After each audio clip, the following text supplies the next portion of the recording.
এ রাসূলের মুজিজা মুজিজা শামিল کرام শেষে আল্লাহ রাসূল আমার বলিতেছেন আবু হুরায়রা এবার তুমি পান করো আবু হুরায়রা এবার তুমি পান করো আবু হুরায়রা বিসমিল্লাহ বলে এক শ্বাস পান করলে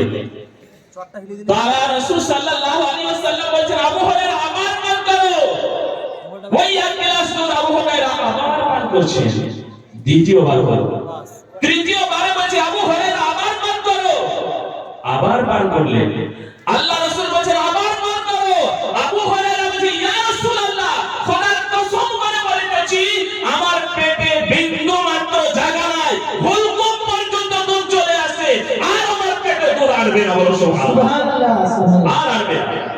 সঙ্গে সঙ্গে সেই এক গ্লাস আল্লাহ রাসূলকে আমার দিলে আল্লাহ রাসূল সাল্লাল্লাহু আলাইহি ওয়াসাল্লাম বিসমিল্লাহির রহমানির রহিম পাঠ করে দুধটা পান করে নিলেন আর সাহাবীগণকে বললেন দেখো এই রাসূলুল্লাহ সাল্লাল্লাহু আলাইহি ওয়াসাল্লাম মুআজ্জিজা মুআজ্জিজ আল্লাহ রাব্বুল আলামিন এই দুনিয়ার মধ্যে 1 লক্ষ 2 লক্ষ 24,000 আম্বিয়াগণ পাঠিয়েছে সকলকে একটা দুটো করে মুআজ্জিজা দিয়ে পাঠিয়েছে আমার রাসূলকে পা থেকে মাথা পর্যন্ত